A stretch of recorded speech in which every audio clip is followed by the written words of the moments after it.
Our next speaker, we're going back to walking once again. And our next speaker, we're very pleased to have Louise Grassov from Gehl Architects. She has been with the office since 2000. Louise's expertise with the office lies within the ideology, project coaching, and ongoing development of Gehl methodology. Projects undertaken range from all over city strategies to public space programs.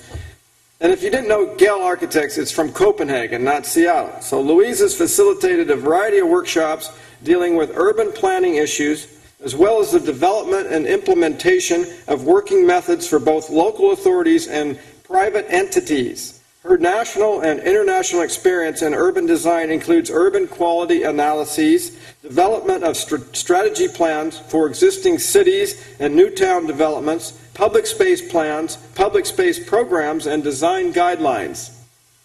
Louise's teaching experience includes the Urban Design Journal at DIS, Denmark's International Study Program. She has a master's degree in architecture and urban design from the School of Architecture, the Royal Danish Academy of Fine Arts, Copenhagen, Denmark. The title of her presentation tonight is There is More to Walking and Walking. More to walking than walking, excuse me. Designed for Copenhagen's pedestrian realm. Louise, thank you.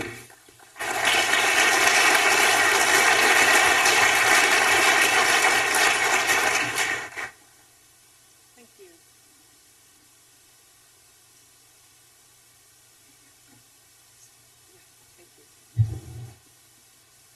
If I'm a bit shaky, it's because I'm on Copenhagen time.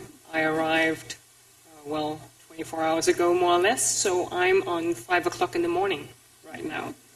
But anyways, I'll try to tell you something about what we can learn from Copenhagen, but I would also like to try to say something about some more general stuff about man and how we work with the public realm. Can you hear me okay? No? I'll try to bend in. Okay, I think one important question is to ask, why should we be walking? Well, in general, walking is a mode of transportation, but, and that's where my title comes from, there's much more to walking than walking, and that much more than we can see in the cities is by far the most interesting part. I think that ties up with this thing of what invites us to walk. We have been a walking animal for decades. This is how we perceive things in cities. And I think that looking at man as a walking animal is really an essential thing. We have a ground speed of 3 miles per hour. This is essential to all men, all people around the world, and that's really not something that changes even if you come from Copenhagen or Portland or Seattle. I think when we look at us as humans, when we experience public space and the entire experience of walking, we have to realize that all of our senses are very important to that experience. So we have to be able to orientate ourselves. We have to be able to speak and talk and interact, to hear what are being said to us. But I think most important, and this is what we know, that 75% of all our impressions are through eyesight. And this is, I think, one of the keys to what invites us to walk in the cities. We know that we as human beings need around 1,000 stimulus per hour. If you transform that, that would be us needing 1 stimulus per every 4 seconds. If you again transform that into the experience of walking, this tells us why we enjoy these city streets and city facades that are around 10 meters long, because walking along those, you would have a stimuli per every 4th second. So I think if you ask yourself whether you would want to walk along 100 meters blank facade, or whether you would want to walk along 100 meters of this type of facade, I think that goes back to the fact that we as human beings really need to be invited to do the things we do. So So we demand a lot from the public space, and if we're going to walk, we really need to be invited to do that. Another thing you can say is that whether you're in a car, on a bike, or walking, you get different experiences. So this is an example from San Francisco, and I would sort of argue that if you go by 40 miles per hour, you wouldn't really notice anything special about this building. You would say, okay, it might even be abandoned. If you drive by on bike, you might say, okay, that was something interesting, but what was it? Walking by, you'll actually see that somebody stopped and did this funny little piece to the building, which would give you a sense of, okay, people are actually caring about this place. And transforming that to interaction with other people. Again, I would argue that when we walk, we're actually able to interact in a way that we are not when driving a car or even driving a bicycle. So I think that part of walking is really very, very important, that you're able to interact with other people while walking.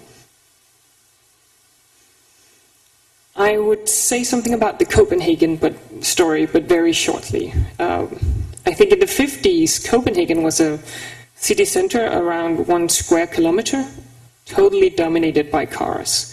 So all our public squares were parking lots. We didn't have any pedestrian streets. All streets had vehicular traffic as the main focus. And then in 1962, something happened. I don't really know what brought it on, but we introduced our first pedestrian street. People were very skeptical, and the people having shops along this street said that this will never work, we'll have to close our shops. Then gradually, the city actually introduced more and more public spaces, and what you can see in this figure is just the transformation of the city. So what is marked in black is actually all the spaces that have been pedestrianized from 62 and up till, this actually ends at 1996. So it doesn't even have the last 10 years within it, but nothing much has changed the last 10 years. There isn't really much more. I don't think you can find one open parking lot in Copenhagen anymore. So all the spaces has actually been reconquered. How could this happen? I think, well, one of the reasons is that we, for more than 20 years, had a very clever city architect who was really best friends with a city engineer. And I think that changed a lot. So they had a very, very sort of clever policy that over the years, every year they would take out 10% of all the parking spaces. And they did it like almost overnight, so nobody really noticed. That we just gradually every year reduced our parking within the city center, and whoops, all of a sudden we had a public space and everybody loved it. So because they were able to do this very gradual process, I think that made it much easier. And what was the focus? The focus was to really give all that space back to the pedestrians. What they also did was they tried to get the balance between people walking, people biking, and going by car by actually regulating all the traffic lights into Copenhagen, so that people commuting into Copenhagen by car would get really annoyed because they had to wait every morning and decide, this is not really going to work, I have to get rid of the car and do something else. So nobody really knew about this, but this was what happened. This is just an example of one of sort of the main spaces along the pedestrian street today, how it looked like in, I think this is, well, sometimes in the 60s, and what it looks like today. Today you have, on our main pedestrian street, on a good summer's day, you have around 80,000 people walking up and down, which is a lot. That street has so many pedestrians that it hasn't really grown in volume of pedestrians the last 20 years. You can't fit one more pedestrian in there. So that has also been the clue to why this network of pedestrian streets is working. People have to go somewhere else because it's just, you can really talk about crowding on a main pedestrian street. And just to show you, I don't know, I just looked at Rogers. modal split for Copenhagen. I'm not sure you had the last version, because right now our biking is up to 36% of all commuting. Walking is only 5%. And then cars are 27%. It's been going up a bit, and that also ties back to what Roger said, the importance of political leadership. So when you see I think it's around 10 years ago, we had a change in political leadership. The city architect and the city engineer was fired. And that's why you're starting to see an increase of cars in Copenhagen again, unfortunately. Okay, I'll just quickly try to mention some of the nice things about the 3 miles per hour landscape of Copenhagen.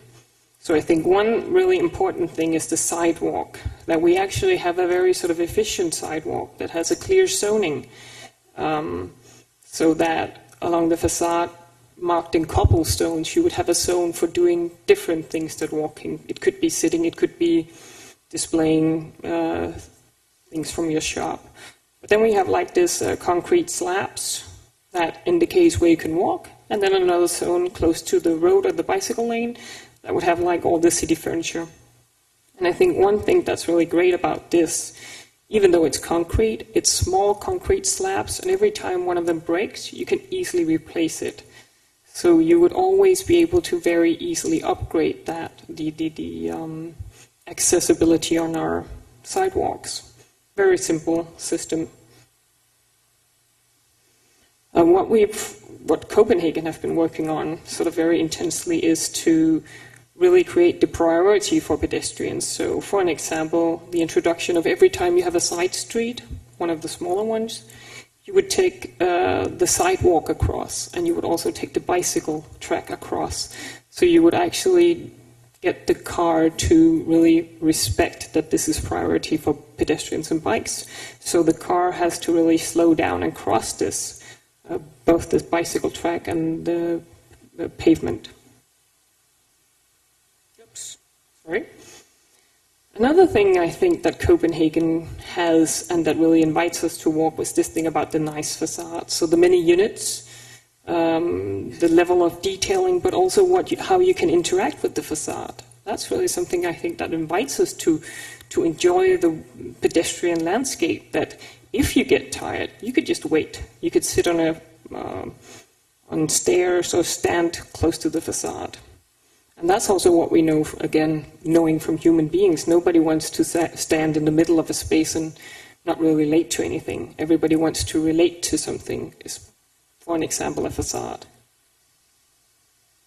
We've had, I think, within the last 10 years, tried to introduce these more pedestrian priority streets. So this is parallel to our main pedestrian street. We have like these streets where you can actually, everybody is equally prioritized. So the car can go there, the bicycles and pedestrians, and there are no specific markings of who can go where. So that has really been a success. The good pedestrian landscape always invites you to sit down, stop and enjoy. It invites you to talk, so that has to do with the noise, pollution, whatever, the levels of that. And again, it invites you to wait. I think all these things doesn't really have to do with the design. It's not that that column is the most beautiful, but it really has a purpose, so you can really stand next to that and wait.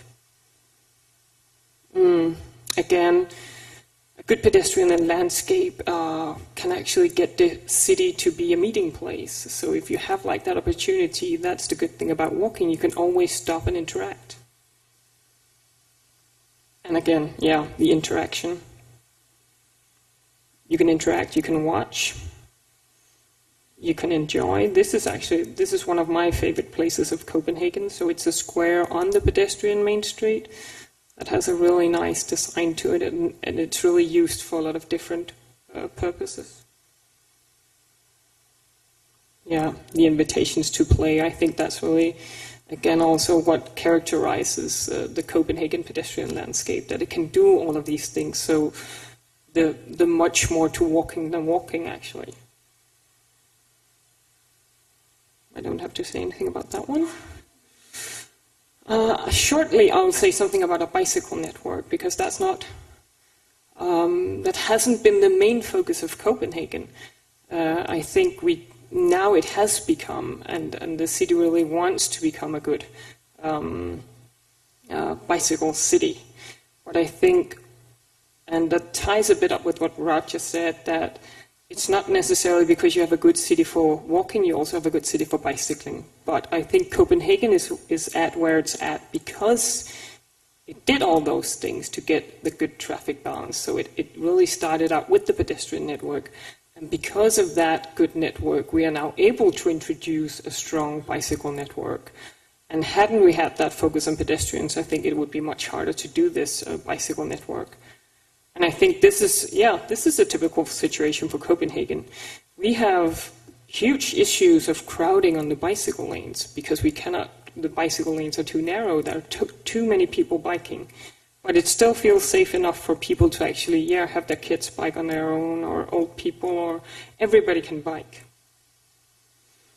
And I think one of the clues to that is that we've introduced the bicycle track. So the track is not at the same level of the pavement of the sidewalk, and it's not at the same level of the street. So I think that's one really crucial thing. The other thing that's really crucial to that is that parking is not between the sidewalk and the bicyclists. Parking on the other side next to vehicular traffic. Because I think what's so important is that we have to realize, even though the bikes are moving fast, they're still very soft road users. And you would rather want to drive your bike up on the sidewalk than into traffic if you're in a difficult situation. So we've also introduced a lot of specific things for bicyclists. So that would be the bicycle lights. One of our main arterial roads right now all the traffic lights have been changed so that now you have like a green bicycle wave. So if you drive 20 kilometers an hour on your bike, you will get a green wave of lights all the way down. So all the cars actually have to wait. So we've regulated it so it fits with the bike and not with the cars. Well, this was just to show you that the bicycle lanes are just so narrow, so we'd had to do these sort of more temporary things. And again, also just to show you, out of the 36% that bikes in the modal split, 60% of them continue biking during winter. And we can have really harsh winters. We don't have a topography like Seattle at all. Copenhagen is totally flat. So, of course, that makes it more easy. But I think that just tells you that the bicycle network is really perceived very safe and easy accessible in Copenhagen. And I think to conclude that, I just tried to put in some, I guess that's more not conclusions, but even questions. I think you could ask that, why is this so difficult to achieve? Why are we struggling with getting a walkable and bikeable community? And you could ask, well, who told us that vehicular traffic had to be king? Because I think that's the way many cities deal with it today. They start out with looking at the vehicular traffic, and whatever is left over is given to pedestrians and sometimes to bikes.